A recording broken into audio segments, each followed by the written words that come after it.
മേളങ്ങളുടെ അകമ്പടിയോടുകൂടിയാണ് ഈ road show പുരോഗമിച്ചുകൊണ്ടിരിക്കുന്നത്. എവിടെയും രാഹുൽ ഗാന്ധിക്ക് വേണ്ടിയുള്ള മുദ്രാവാക്യങ്ങൾ മാത്രമാണ് നമുക്ക് കേൾക്കാൻ സാധിക്കുന്നത്. രാഹുൽ ഗാന്ധിയുടെ പോസ്റ്ററുകൾ മാത്രമാണ് നമുക്ക് കാണാൻ സാധിക്കുന്നത്. അങ്ങനെ ത്രിവർണ്ണ പതാകയും ആണ്.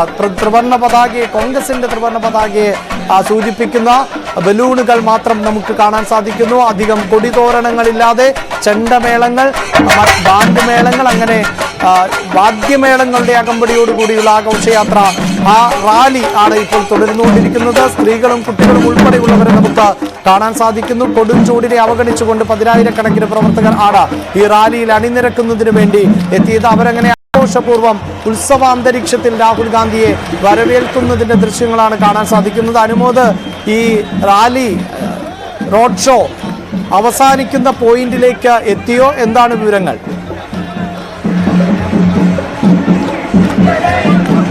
അഭിലാഷ്, റോഡ് ഷോ ഇന്ന് ചന്ദ്രഗിരി ഉപരിയോളത്തിന് സമീപത്തേക്ക് എത്തിയിരിക്കുകയാണ്. രാഹുൽ ഗാന്ധിക്ക് മുൻപേ ഈ റോഡ് ഷോയുടെ ഭാഗമായി നടന്നവർ ഇപ്പോൾ ഈ ഓഡിറ്റോറിയത്തിന് തൊട്ടടുത്ത് രാഹുലിന് വേണ്ടി കാത്തു നിൽക്കുകയാണ്. അതിനൊപ്പം തന്നെ മറ്റാഘോഷങ്ങളായിട്ട് പ്രവർത്തകരുടെ ആഘോഷമായിട്ടുള്ള കാവടിയാട്ടമാകട്ടെ, അതുപോലെ തന്നെ ചെണ്ടമേളമാകട്ടെ, ഒരു ഉത്സവാന്തരീക്ഷം തീർക്കുകയാണ് ഇവിടെ രാഹുൽ ഗാന്ധിയുടെ ഈ കടന്നുവരവിനെ.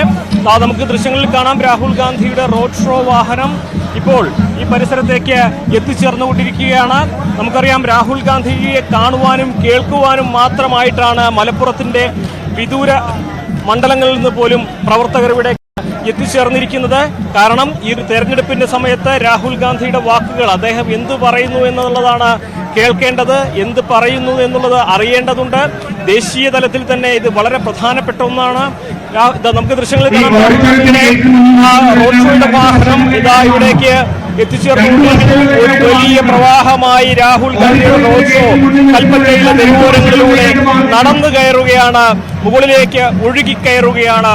വലിയ പ്രവാഹം, ഒരു പുഴയെന്ന പോലെ രാഹുൽ ഗാന്ധിയുടെ റോഡ് ഷോ ഇതാ കൽപ്പറ്റയിലെ പ്രധാന പാതയിലൂടെ ഒഴുകിയെത്തുന്നു. രാഹുൽ ഗാന്ധിക്കൊപ്പം ഈ നാടൊന്നാകെ അണിനിരക്കുന്നു. രാഹുൽ ഗാന്ധിക്ക് ഓരോ തവണയും നൽകുന്ന സ്വീകരണം, ഓരോ തവണയും നൽകുന്ന പിന്തുണ, ഓരോ തവണയും ആവേശത്തോടൊക്കെ നൽകുന്ന സ്വീകരണം, അത് 5 വർഷത്തിനിപ്പുറവും ഒട്ടും കുറയാതെ സൂക്ഷിക്കുകയാണ് വയനാട്.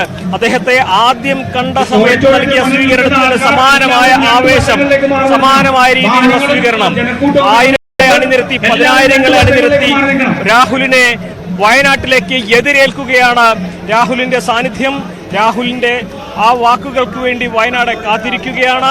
നമുക്കറിയാം, കോൺഗ്രസിനെ സംബന്ധിച്ച്, UDF-നെ സംബന്ധിച്ച് അവരുടെ രാഹുൽ ഗാന്ധിയുടെ വാഹനം, റോഡ് ഷോ വാഹനം ഇവിടേക്ക് അവസാന പോയിന്റിലേക്ക് എത്തിച്ചേരുന്നു. നമുക്ക് ദൃശ്യങ്ങളിൽ കാണാം, രാഹുൽ ഗാന്ധിയുടെ വാഹനം ഇതാ ചന്ദ്രഗിരി ഓഡിറ്റോറിയത്തിന് സമീപത്തേക്ക് എത്തിച്ചേരുന്നു. ഇവിടെ വെച്ച് അദ്ദേഹം പ്രവർത്തകരെ അഭിസംബോധന ചെയ്യും. അദ്ദേഹം എന്തു പറയുന്നു എന്നുള്ളത് തന്നെയാണ് ഇനി പ്രധാനം. അദ്ദേഹത്തിനെ കേൾക്കുവാനുള്ള സമയമാകുന്നു.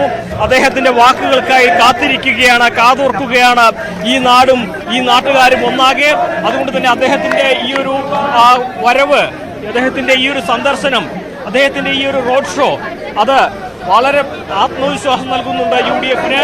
അദ്ദേഹത്തിന് നമുക്ക് ദൃശ്യങ്ങളിൽ കാണാം, പ്രിയങ്ക ഗാന്ധിക്കും രാഹുൽ ഗാന്ധിക്കുമൊപ്പം കേരളത്തിലെ UDF-ന്റെ പ്രമുഖ നേതാക്കൾ വാഹനത്തിലുണ്ട്. VK കുഞ്ഞാലിക്കുട്ടി, ലീഗ് നേതാക്കളും സതീഷ് അടക്കമുള്ള കോൺഗ്രസ് നേതാക്കളും എല്ലാം ഈ റോഡ് ഷോയുടെ ഭാഗമായി രാഹുൽ ഗാന്ധിക്കൊപ്പം വാഹനത്തിൽ പ്രവർത്തകരെ അഭിവാദ്യം ചെയ്യുന്നുണ്ട്. നമുക്ക് ദൃശ്യങ്ങളിൽ കാണാം, രാഹുൽ ഗാന്ധിയുടെ റോഡ് ഷോ വാഹനം ഇതാ അവസാന പോയിന്റിലേക്ക് അദ്ദേഹത്തിന്റെ വാക്കുകൾക്കായി കാത്തിരിക്കുകയാണ്.